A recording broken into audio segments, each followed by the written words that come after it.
दोस्तों अगर वीडियो पसंद आई हो तो चैनल को सब्सक्राइब करें, साथ में बेल आइकन को प्रेस करें ताकि आने वाली वीडियो का नोटिफिकेशन पहुंचे सबसे पहले आप तक। धन्यवाद दोस्तों।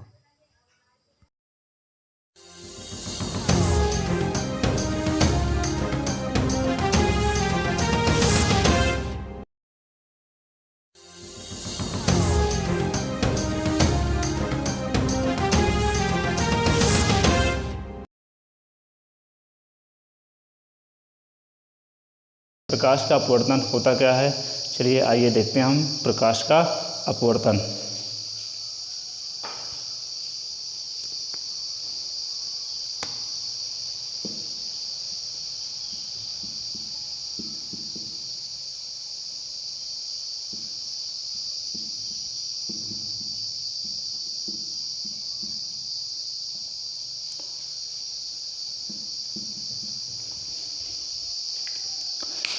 प्रकाश का अपवर्तन क्या होता है? जब प्रकाश एक माध्यम से दूसरे माध्यम में प्रवेश करता है तो वह अपना मार्ग बदल देता है।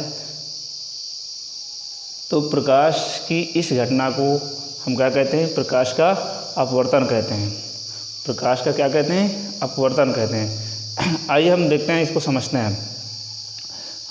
हम देखे होंगे जल में अगर जल में हम कोई पेंसिल डाल देते हैं तो पेंसिल जितनी जल में डूबी होती है वो क्या होती है? हमको थोड़ी सी तिरछी दिखाई देती है। तिरछी क्यों दिखाई देती है? उसका कारण है अपवर्तन का। किसका कारण है? अपवर्तन का। अपवर्तन का कैसे कारण है?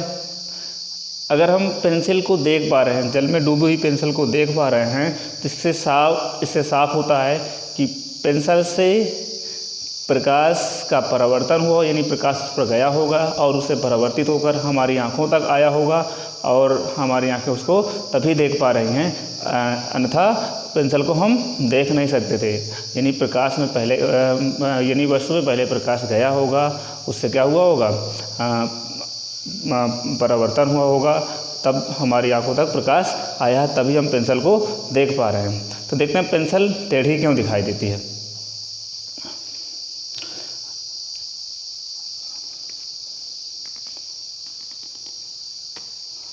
हम एक ग्लास की स्लेट ले लेते हैं। एक इस प्रकार से क्या ले लेते हैं?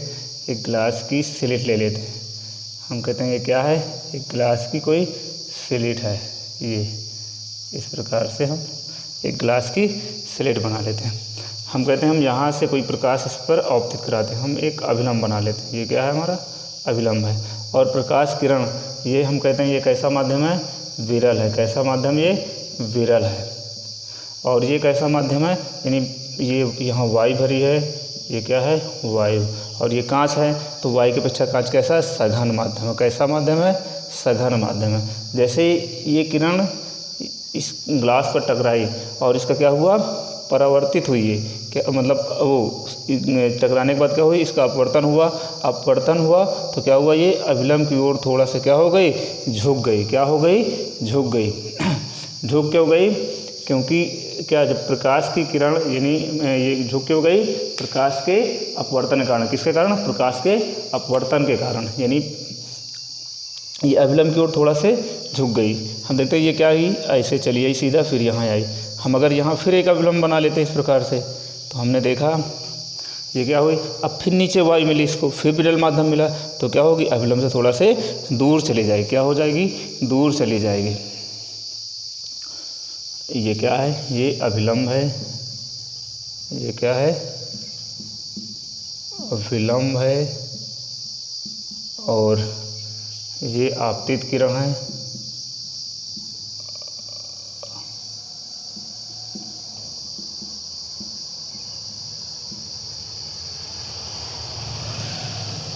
ये क्या है?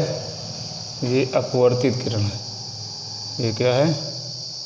अपवर्तित किरण है। प्रकाश के अपवर्तन के दो नियम होते हैं। कितने नियम होते हैं? प्रकाश के अपवर्तन के दो नियम भी होते हैं। प्रकाश के अपवर्तन के दो नियम होते हैं। प्रकाश अपवर्तन के नियम, अपवर्तन के नियम, अपवर्तन के नियम। हमारा पहला नियम क्या होता है, हम देख रहे हैं पहला नियम क्या है, लिखेंगे हम। आपतित किरण, कौन सी किरण, आपतित किरण, आपतित किरण कामा अपवर्तित, आपतित किरण कामा अपवर्तित किरण कामा अपवर्तित किरण तथा आपतन बिंदु, आपतन बिंदु पर, आपतन बिंदु पर अभिलंब, अभिलंब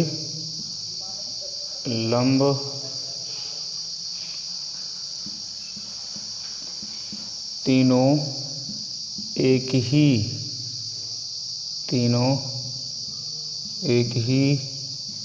बिंदु पर होते हैं। ये पहला नियम हो गया। ये कौन सा नियम हुआ, यानी प्रकाश के अपवर्तन का पहला नियम।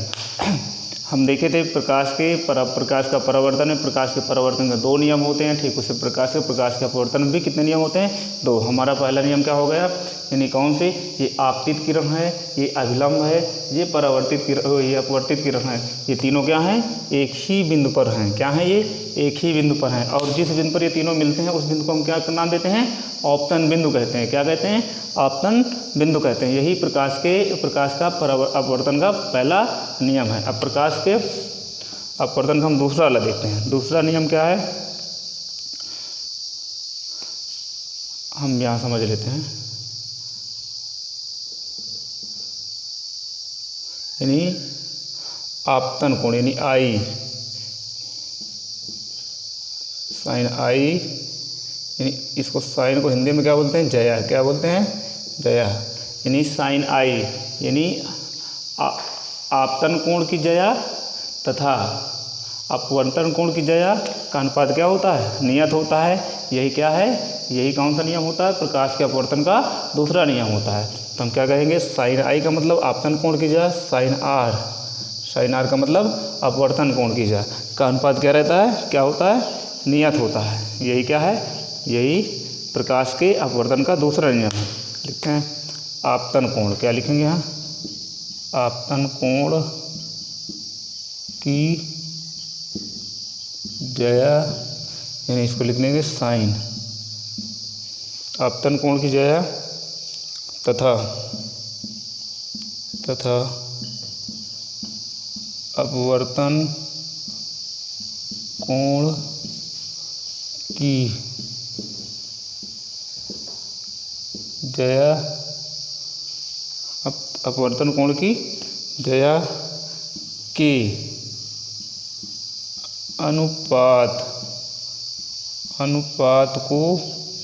अनुपात एक नियतांक, क्या होता है, एक नियतांक होता है। ये प्रकाश का क्या है, दूसरा नियम है।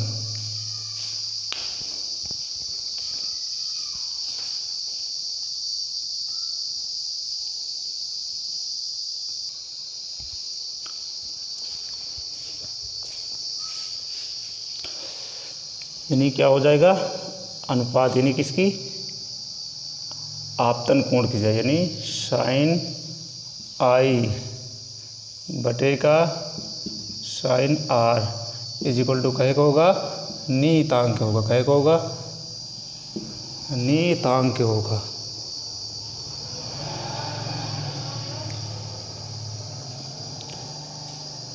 इसे हम क्या कहते हैं, इसे स्नेल का नियम भी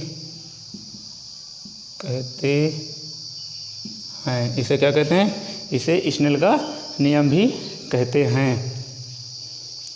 यानी नियतांक का क्या तात्पर्य है, नियतांक का क्या तात्पर्य है, नियतांक, को हम क्या N21, इसको हम क्या कहेंगे, इसको हम कहेंगे पहले, क्या कहेंगे, पहले माध्यम के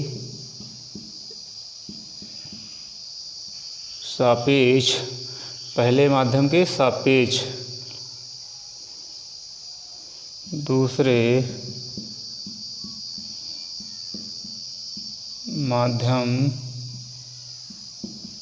का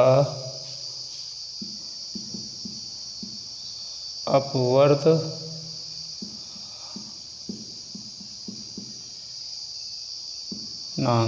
यानी क्या है, पहले माध्यम के सापेक्ष दूसरे माध्यम का अपवर्तनांक, क्या कहेंगे इसे, पहले माध्यम के सापेक्ष दूसरे माध्यम का अपवर्तनांक। अपवर्तनांक से तात्पर्य है यानी प्रकाश की चाल जब एक माध्यम से दूसरे माध्यम में प्रवेश करती है, यानी अपना मार्ग कितना, अपने मार्ग से कितना विचलित हो जाता है और कितना मुड़ती है, यही मुड़ना क्या कहलाता है, अपवर्तन, क्या कहलाता है, अपवर्तनांक कहलाता है, क्या कहलाता है, अपवर्तनांक कहलाता है। यानी हम कह सकते हैं विभिन्न माध्यमों में प्रकाश चाल अलग अलग होती है, यानी विभिन्न माध्यमों में प्रकाश चाल कैसी होती है, अलग अलग होती है। या हम इसे ये भी कह सकते हैं, लिखेंगे नीचे, दूसरे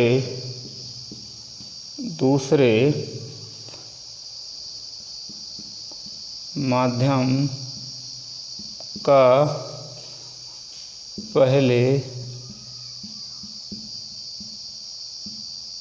दूसरे माध्यम का पहले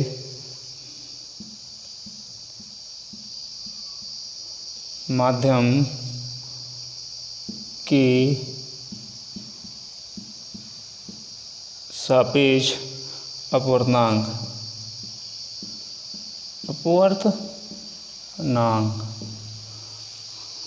यानी क्या होगा, इसको हम लिख देंगे N21, क्या होगा, N21।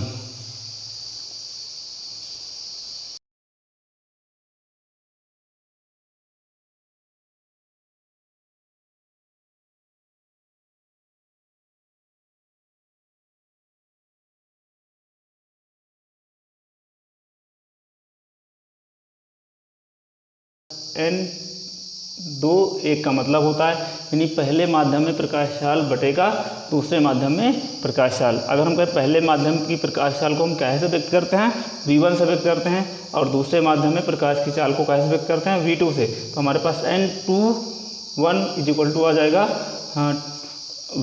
V1 बटेगा V2। यदि हम बोलें, क्या बोलें, अगर हम अब की बार बोलते हैं दूसरे,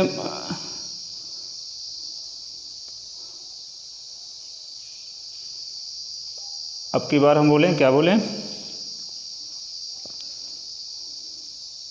पहले माध्यम के सापेक्ष दूसरे माध्यम का अपवर्तनांक, पहले माध्यम के सापेक्ष दूसरे माध्यम का अपवर्तनांक मतलब क्या आएगा, पहले माध्यम के सापेक्ष दूसरे माध्यम का अपवर्तनांक क्या हो जाएगा, यानी N12 = अब यहाँ क्या हो जाएगा, V2 बटेगा V1, यानी बदल जाएगा, यानी दूसरे माध्यम में प्रकाश चाल बटेगा पहले माध्यम में प्रकाश चाल के हो जाएगा। अब हम देखते हैं प्रकाश चाल विभिन्न माध्यमों में अलग अलग होती है। कुछ माध्यम ऐसे होते हैं कि जहाँ प्रकाश चाल सबसे अधिक होती है, कुछ माध्यम ऐसे होते हैं जहाँ प्रकाश चाल कम होती है या न्यूनतम होती है। यानी प्रकाश चाल अधिकतम कहाँ होती है, अगर हम प्रकाश चाल अधिकतम की बात करें तो प्रकाश चाल सबसे अधिक कहाँ होती है, यहाँ लिखेंगे प्रकाश की चाल निर्वात में अधिकतम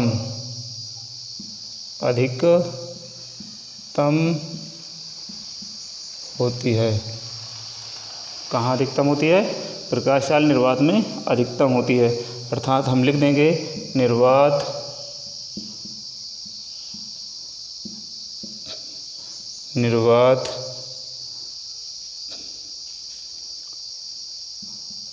फिर वायु फिर लिख देंगे, हम क्या लिखेंगे, किसी माध्यम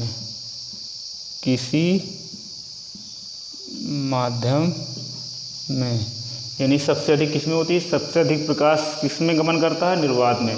इसके बाद फिर किस में चलता है, वाई में, फिर किस में चलता है, यानी किसी भी माध्यम में हो सकता है, यानी किसी भी माध्यम में प्रकाश चाल हो सकती है।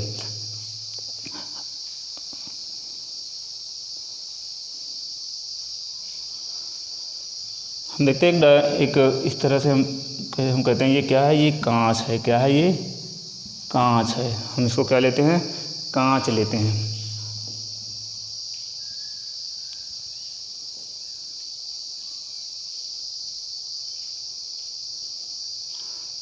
हम कहते हैं प्रकाश यहाँ से चला और हम एक अभिलंब बना लेते हैं यहाँ पास, और ये क्या हुआ, ये कहाँ गया, ये अभिलंब है, ये क्या हुआ, कांच में जैसे ही प्रवेश करता है तो क्या होता है, ये अभिलंब की ओर इस तरह से एक मुड़ जाती है। तो हम क्या बोलेंगे, यहाँ ये कोण क्या था, आई था, और ये कोण आर था। तो यहाँ किस कोण का मान अधिक होगा, यानी कोण आई क्या होगा, आर से क्या होगा, ज़्यादा होगा। यानी हमको यहाँ क्या पता चला, यानी ये क्या है, यहाँ वायु थी, जब वायु से प्रकाश चाल, यानी ये कैसा माध्यम है, विरल है। कैसा माध्यम है, ये विरल है। और ये कैसा माध्यम है, सघन है। कैसा है, विरल का मतलब जिसके अणु क्या हों, दूर दूर हों, हम उसे क्या बोलेंगे, विरल माध्यम बोलेंगे। यानी जिसके अणु क्या हों, पास पास, उसे क्या बोलेंगे, सघन माध्यम बोलेंगे। क्या बोलेंगे, सघन माध्यम बोलते हैं। तो हमारे इससे संबंधित दो नियम हैं। यानी प्रकाश की चाल जब विरल माध्यम से सघन माध्यम में प्रवेश करती है तो क्या हो जाती है, अभिलंब की ओर क्या हो जाती है, झुक जाती है। यानी क्या हो जाती है, अभिलंब की ओर झुक जाती है। दूसरे नंबर में क्या है, जब प्रकाश की चाल सघन माध्यम से विरल माध्यम में प्रवेश करती है तो क्या होती है, वो अभिलंब से दूर हट जाती है। क्या होती है, अभिलंब से दूर हट जाती है। क्या है, जब प्रकाश की चाल विरल माध्यम से सघन माध्यम में प्रवेश करती है तो क्या होती है, अभिलंब की ओर झुक जाती है। नियम नंबर 2 क्या है, जब प्रकाश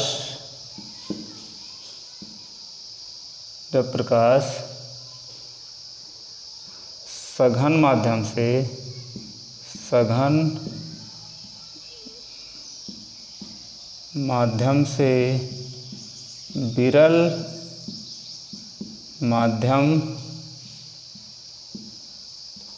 में प्रवेश करता है तो वह, जब प्रकाश सघन माध्यम से विरल माध्यम में प्रवेश करता है तो वह अभिलंब से क्या होता है, दूर हट जाता है या दूर हट जाती है। ये क्या है, ये प्रकाश के मतलब ये क्या है, कुछ महत्वपूर्ण क्या हैं, नियम हैं, और इनको हम देखेंगे तभी आगे हम क्या कर पाएंगे, समझ पाएंगे। क्या करेंगे, आगे हम प्रकाश के अपवर्तन को यानी अपवर्तनांक को अच्छे से समझ पाएंगे। आगे हम बात करते हैं निरपेक्ष अपवर्तनांक क्या है, कि बात करते हैं निरपेक्ष अपवर्तनांक।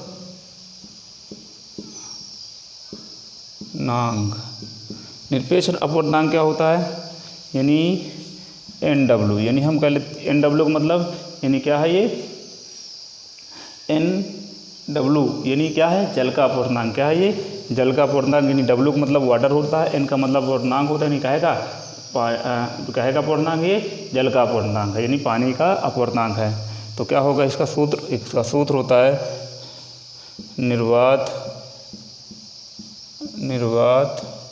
में प्रकाश की चाल बटेगा जल में प्रकाश की चाल। हम कहते हैं निर्वात में प्रकाश चाल क्या है, निर्वात में प्रकाश चाल C है। अगर जल में प्रकाश चाल की बात करें, जल में प्रकाश की चाल हम कहते हैं V है। तो क्या NW बराबर क्या आ जाएगा, V/C आ जाएगा।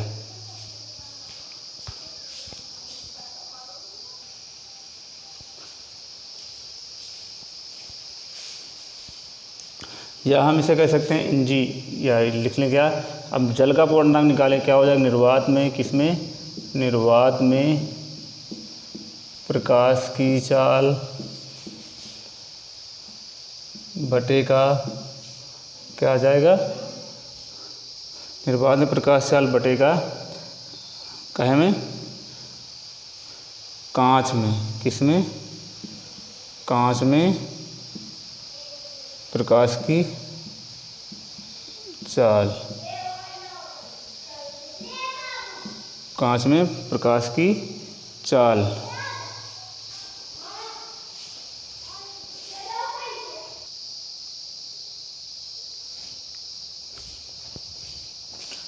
यानी हम क्या, कांच का पूर्णांक निकालें, क्या आएगा, निर्वात में प्रकाश चाल बटेगा कांच में प्रकाश की चाल क्या आ जाएगा, किसके आ जाएगा।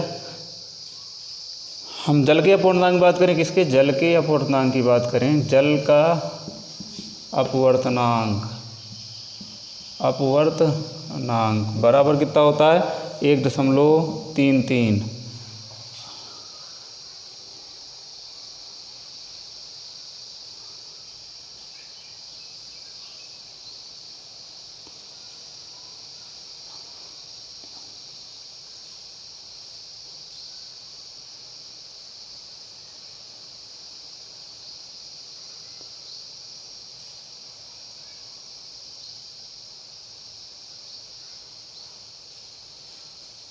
हमारे पास सूत्र क्या होता है, NW इक्वल टू क्या आएगा, निर्वात में प्रकाश चाल क्या होती है, C बटे में जल की प्रकाश की, जल में प्रकाश चाल क्या होती है, VW, क्या आएगी, VW।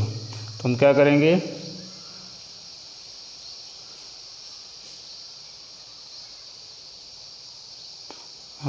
इसके नीचे 1 मान लेंगे, इसका मल्टीप्लाई से C इज इक्वल टू क्या आ जाएगा, NW इंटू VW, क्या आएगा, VW। जबकि हमारे पास दिया NW कितना दिया है, NW हमारे पास दिया 1.33 इंटू VW। हम कह सकते हैं जो निर्वाती चाल आएगी वो प्रकाश चाल कितने गुना होगी, 1.33 गुना होगी। कितने गुना होगी, 1.33 गुना होगी। आइए हम कुछ प्रश्नों को देखते हैं। पहला प्रश्न है, वायु में गमन करती प्रकाश की, पहला प्रश्न है, वायु में गमन करती प्रकाश की एक किरण, यानी वायु में गमन करती प्रकाश की एक किरण जल में तिरछी प्रवेश करती है, अभिलंब की ओर झुकेगी अथवा अभिलंब से दूर हटेगी, बताइए क्यों, क्या इफेक्ट है। हम देखते हैं क्या, वायु में गमन करती प्रकाश की एक किरण, वायु में गमन करती प्रकाश की एक किरण, काहे में गमन करती, वायु में गमन करती प्रकाश की एक किरण जल में तिरछी प्रवेश करती है। यानी हम कहते हैं ये यहाँ क्या है, हम कहते हैं ये द्रव है, इस तरह से ये क्या है, ये द्रव है, ये वायु से गमन करती किसमें, जल में प्रवेश करती है। अगर हम एक अभिलंब बना लें, ये अभिलंब है, ये नीचे क्या है, ये द्रव है, तो हम क्या कहेंगे, ये कैसा माध्यम है, किसकी तुलना में, जल की तुलना में ये कैसा, वायु क्या है, वायु कैसा माध्यम है, विरल माध्यम है, कैसा माध्यम है, विरल। और ये कैसा माध्यम है, सघन माध्यम है, कैसा माध्यम है, सघन माध्यम है। यानी वायु से गमन करती हुई जल में प्रवेश करती किरण के प्रकाश किरण क्या करेगी, अभिलंब से दूर हटेगी या अभिलंब की ओर आएगी। हम कहते हैं, हम एक नियम पढ़े हैं, जब प्रकाश की किरण विरल माध्यम से सघन माध्यम प्रवेश करती है तो क्या होती है, अभिलंब की ओर क्या हो जाती है, झुक जाती है। अर्थात क्या होगा आंसर इसका, किधर जाएगी, ये अभिलंब की ओर झुकेगी। क्या होगी ये, उत्तर है इसका, अभिलंब की ओर झुकेगी। क्या करेगी ये, अभिलंब की ओर झुकेगी।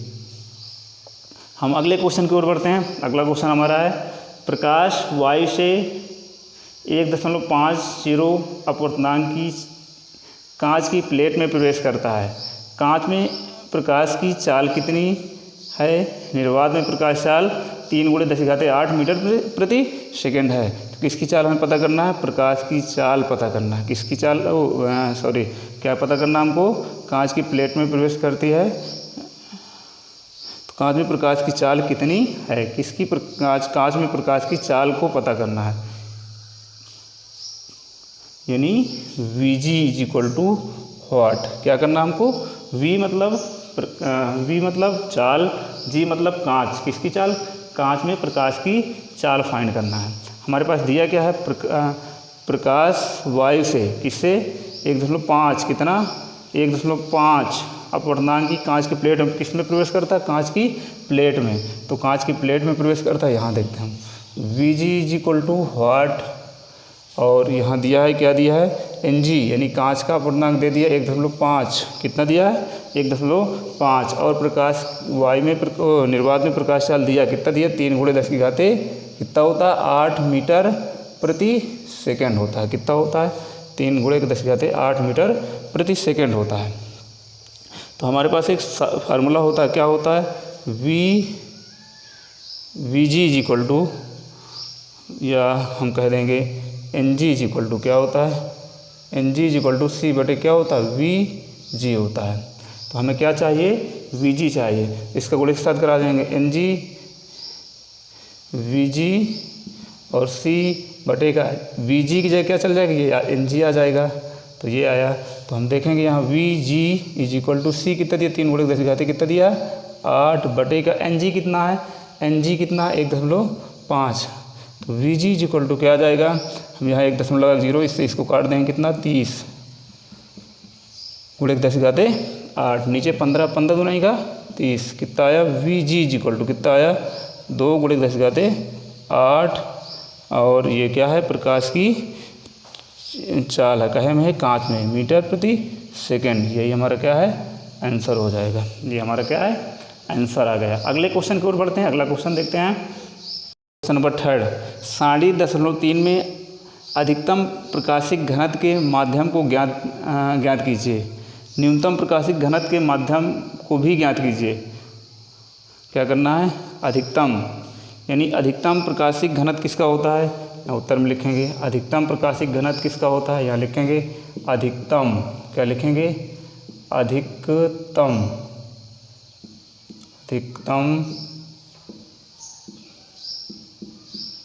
प्रकाशिक घनत्व कितना किसका होता है, अधिकतम प्रकाशिक घनत्व किसका होता है, यानी 2.4 जो किसका होता है हीरे का होता है, किसका होता है, और न्यूनतम किसका होता है, न्यूनतम किसका होता है, न्यूनतम होता है कितना 1.0003, ये किसका होता है वायु का होता है, किसका होता है वायु का होता है। यानी अधिकतम प्रकाशिक घनत्व किसका होता है 2.42 हीरे का होता है, न्यूनतम किसका होता है 1.